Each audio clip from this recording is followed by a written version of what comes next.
ये बाथरूम है, ये किचन है। कह रहे बस इतना ही है। कह रहे साहब इतना ही है। कितने मीटर का? तो उसने बताया कि साहब ये 12 या 14 मीटर जितना भी उसको बताया। कह रहे इसको मेक इट डबल, उसको ज़रूरत है। वो जब आए घर पर तो उसके बाद फैमिली को बैठने के लिए, बच्चों को बैठने के लिए कोई जगह तो ये इतनी सी जगह में कैसे बैठेंगे, ये आपने पिजन होल बना दिया। उसी वक्त से डीडीए के ऑर्डर्स हुए थे कि साहब इसको बड़ा किया जाएगा, और आज की डेट में जितने भी क्लास 4 एम्प्लॉयज़ को हैं और भी गवर्नमेंट एम्प्लॉयज़ के सबके मकानों का साइज चेंज हुआ है। ये सिर्फ उनकी देन थी। मैं इसके अलावा थोड़ा सा मैं ज़रा सा मैं अपने माइनॉरिटी कमीशन के बारे में बतलाना चाहूँगा। मैं चेयरमैन माइनॉरिटीज़ कमीशन हूँ। जो अभी हफीज़ गांधी साहब ने बताया कि साहब अवेयरनेस, ये जब मैंने टेक ओवर किया माइनॉरिटी कमीशन तो मुझे नहीं मालूम था कि क्या क्या स्कीम्स सेंट्रल गवर्नमेंट की, क्या क्या स्टेट गवर्नमेंट की। इतनी स्कीम्स है, अगर उसको यूज़ किया जाए तो मेरे ख्याल से एक पैसा घर से खर्च नहीं होगा, सारी पढ़ाई फ्री में होगी। लेकिन मालूम मुझे नहीं था, तो मैंने सोचा कि जो बेचारा गरीब है उसको कहाँ से मालूम होगा। तो हमने अवेयरनेस कैंप लगाए, तकरीबन 40-50 अवेयरनेस कैंप लगाए हैं। और 40-50 कैंप्स लगाने से फ़ायदा क्या हुआ मुझे कि 2010 मैंने टेक ओवर किया 2011 में। 2010 में सिप्ते भाई 2010 में 41,000 एप्लीकेशन आई थी फी रिइंबर्समेंट की और यूनिफॉर्म एंड स्टेशनरी की। 2011 में जब हमने टेक ओवर किया और ये अवेयरनेस कैंप लगाए, और उसका नतीजा ये निकला 1,06,000 एप्लीकेशन आई दूसरे साल। और 2012 में 1,60,000 एप्लीकेशन गरीब बच्चों की और सबकी आई हैं, मतलब माइनॉरिटीज के बच्चों की उन्होंने अप्लाई की। तो मैं चाहूँगा कि मैं माइनॉरिटीज कमीशन को भी चाहूँगा कि आप अपना जो AICSO से जोड़ें, और जो हमारी स्कीम्स हैं हम आपको बतलाएंगे। एक हम इसके ऊपर पूरे स्कीम्स के ऊपर किस तरीके के फॉर्म होंगे उसके ऊपर हम एक किताब भी निकाल रहे हैं, उसको हम आपको देंगे। और इसकी सारे में मैसेज दें पूरे हिंदुस्तान में। जब आपके 2 करोड़ मेंबर्स हैं तो उसका तो बड़ा अच्छा रिजल्ट आएगा, और पूरे हिंदुस्तान में अच्छा रिजल्ट आएगा। गरीब माइनॉरिटीज के बच्चे, मुसलमान हों, सिख हों, क्रिश्चियन हों, सबके लिए उसके लिए फ़ायदेमंद है। तो इसके लिए मैं चाहूँगा कि इसको आप शुरू करें। एक हम फ्री कंप्यूटर ट्रेनिंग चलाते हैं, उसमें तकरीबन हमने 2-3 हज़ार बच्चों को ट्रेनिंग दे चुके हैं। 6 महीने की ट्रेनिंग होती है, पूरा उसमें सर्टिफिकेट दिया जाता है, दिल्ली सरकार की मोहर होती है, उसमें सब कुछ होता है। वो आगे काम आ सकता है किसी के भी। ऐसे ही मोबाइल रिपेयरिंग, जैसे मैंने बताया कि 80 करोड़ मोबाइल हैं, तो उसको रिपेयर करने के लिए भी कोई आदमी चाहिए, और उसकी ट्रेनिंग हम देते हैं। 3 महीने की ट्रेनिंग होती है। वो अभी हमारे दोनों कोर्सेज आई थिंक इसी महीने के आखिर में या next month, first week of next month से शुरू होंगे। जो भी आना चाहते हैं आप आइए। आपसे कहूँगा कि अवेयरनेस कैंप आगे बढ़ाइए, औरों को बतलाइए। अगर और भी लोग कोई आना चाहते हैं उसमें वो तशरीफ लाएँ, और सारी फ्री, एक पैसा हम उनसे नहीं लेंगे। और पूरे दिल्ली में अलग अलग लोकेशंस पे, जैसे जामा मस्जिद पर भी है, जाफराबाद में है, मुस्तफ़ाबाद में है, ओखला में है, इस तरीके से चारों तरफ उसको डिस्ट्रीब्यूट किया है कोर्सेज को। और उसमें आप कोशिश करिए तशरीफ लाएँ। उसमें एक इस्लामिक कल्चर सेंटर में आजकल आज से शुरू हुआ पर्सनैलिटी डेवलपमेंट कोर्स। ये बहुत इम्पोर्टेंट है। इसका रिजल्ट आपको तभी मालूम होगा जब आप आके देखेंगे। उसमें पूरा बच्चे की पर्सनैलिटी चेंज कर देते हैं, किस तरीके से बात करेगा, किस तरीके से इंटरव्यू देगा, किस तरीके से खड़ा होगा, वो सारी बातें बताते हैं। वो कोर्स यहाँ पे चल रहा है आजकल, पर्सनैलिटी डेवलपमेंट कोर्स।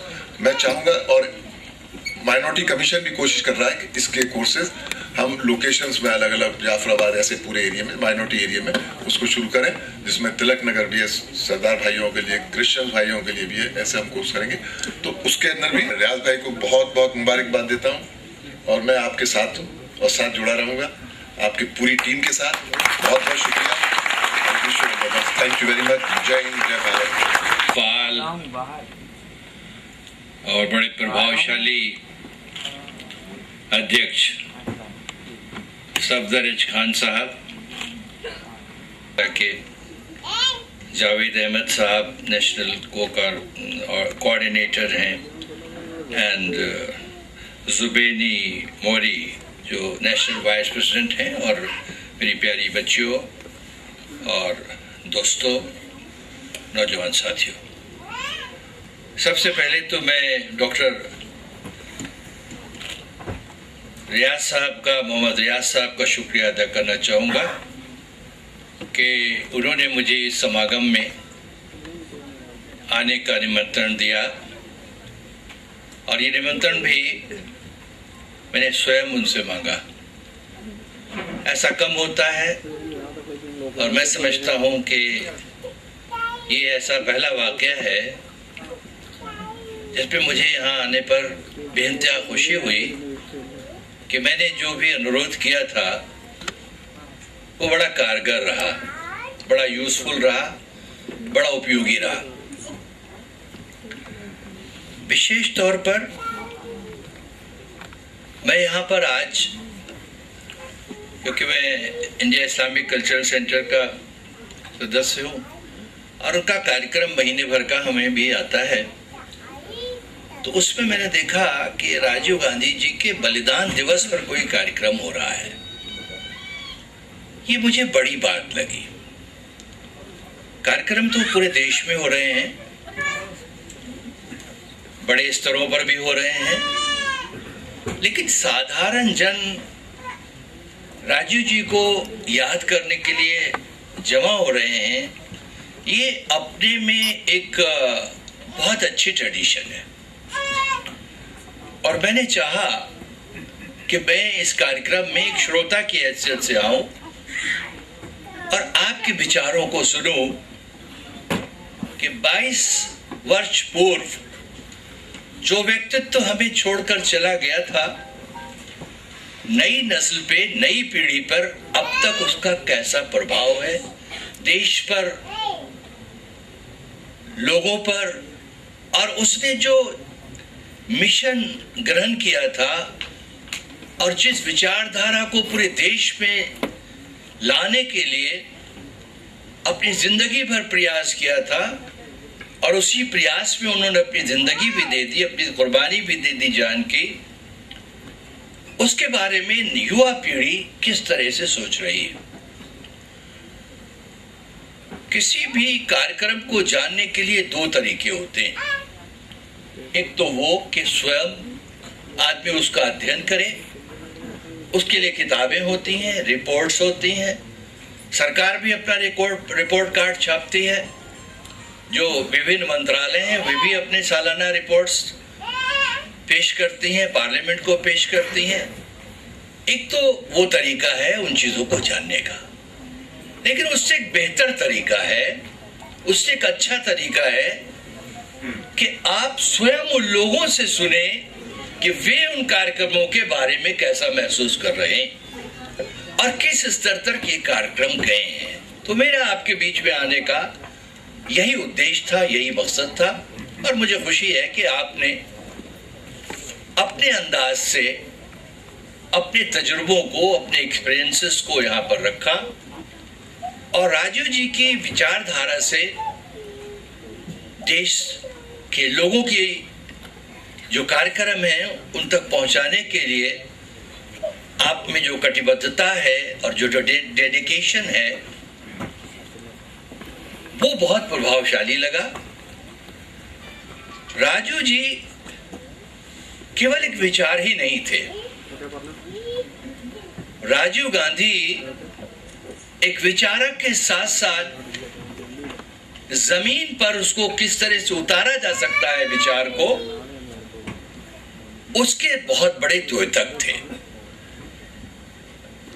मुझे उनके नाम से, उनके कार्यक्रमों से दिलचस्पी इसलिए भी ज्यादा है कि जब वे राजनीति में आए उससे एक वर्ष पहले मैं सन 1980 में पार्लियामेंट में आ गया था। सन 81 में आप जानते हैं कि फिर वे चुनाव लड़े थे संजय जी के स्वर्गवास के बाद, और उस समय से मेरा उनका एक संबंध बना। मैंने उनको बहुत करीब से देखा। उनकी कुर्बानी जाहिर है प्रभावशाली है, और उनका व्यक्तित्व तो बहुत प्रभावशाली था। जैसा अभी खान साहब ने कहा, वे मुस्कुराते थे तो ऐसा लगता था फूल झड़ते थे। वो बात करते थे तो ये शेर फिराक का बार बार पढ़ने को दिल चाहता था कि तू मुखातिब भी है, करीब भी है, तुझको देखूं कि तुझसे बात करूं। इस व्यक्तित्व के और शख्सियत के वो मालिक। अभी विदेशों का तस्करा किया आपने। पहली बार जब वो यूनाइटेड नेशंस गए तो विदेश के जो डेलीगेट्स आए थे उनको देखने के लिए और उनके सुनने के लिए बहुत बड़ी संख्या में जमा हुए। और दुनिया की राजनीति में मैं समझता हूं बहुत कम ऐसे लोग हुए हैं जिन्होंने बहुत कम अरसे में, बहुत कम समय में अपना इम्पैक्ट छोड़ा हो। आप जानते हैं राजीव गांधी जब देश के प्रधानमंत्री हुए तो उस समय बाइपोलर वर्ल्ड थी, यानी दुनिया दो कैंप्स में बटी हुई थी। आप उन कैंप्स के बारे में भी जानते हैं। राजू जी ने उन कैंप्स की जो होड़ हो रही थी हथियार बनाने की, न्यूक्लियर आर्मामेंट बनाने के लिए, उसको फिर से डिसआर्मामेंट की तरफ छोड़ा और 6 देशों के साथ मिलकर उन्होंने उस मूवमेंट की और उस आंदोलन की अगुवाई की। जो बड़े बड़े हथियार बन रहे थे, बॉम्ब बन रहे थे, उनको रोकने की कोशिश की। उसमें स्वीडन भी बहुत अग्रणी रोल उसने अदा किया, भारत ने बहुत अग्रणी रोल अदा किया। और आप जानते हैं कि वो बहुत कम अरसे प्रधानमंत्री रहे।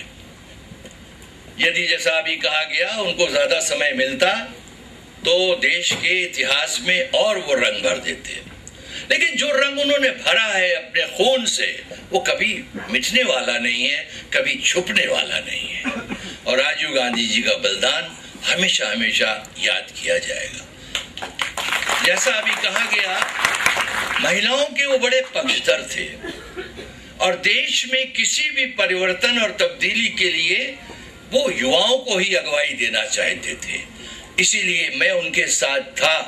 हमारे ऐसे बहुत से लोगों के विचार थे कि 17 वर्ष की आयु में वोट देने का अधिकार नहीं दिया जाना चाहिए। उसकी वजह यह थी कि युवा हमेशा एंटी एस्टैब्लिशमेंट हुआ करता है। युवा हमेशा हुकूमतों के खिलाफ अपने विचारों को व्यक्त करता रहता है। हमें डर था कि अगर 17 साल की उम्र में वोट देने का अधिकार दे दिया गया, जो पहले 21 साल की उम्र था, तो ये हमारी पार्टी के खिलाफ न चला जाए कहीं। इस तरह के विचार रखने वाले थे। लेकिन राजीव गांधी जैसे शख्स थे जो कहते थे पार्टी से बढ़कर देश है और देश को तब्दीली के लिए नौजवानों को अधिकार देना होगा, उनको एम्पावरमेंट देनी होगी, उनको फैसला करने का हक और अधिकार देना होगा।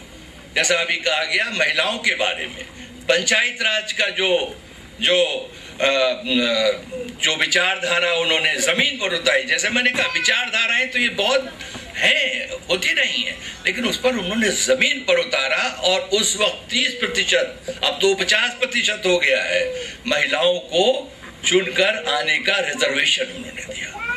और आज लाखों महिलाएं जो हैं वो देश की सेवा निम्न स्तर के ऊपर, जमीन के स्तर पर कर रही हैं और ये साबित कर रही हैं कि यदि महिलाओं को अधिकार मिलते हैं तो उसका वो अच्छा स्वचालन करती हैं, अच्छा उनका प्रबंध होता है, ईमानदारी का प्रदर्शन होता है और डेडिकेशन होता है, उसमें बलिदान होता है, कुर्बान। कोई भी सिस्टम हो आप जानते हैं उसमें कहीं ना कहीं लेकुनाज रह जाते हैं और ये लोकतंत्र का एक हिस्सा है।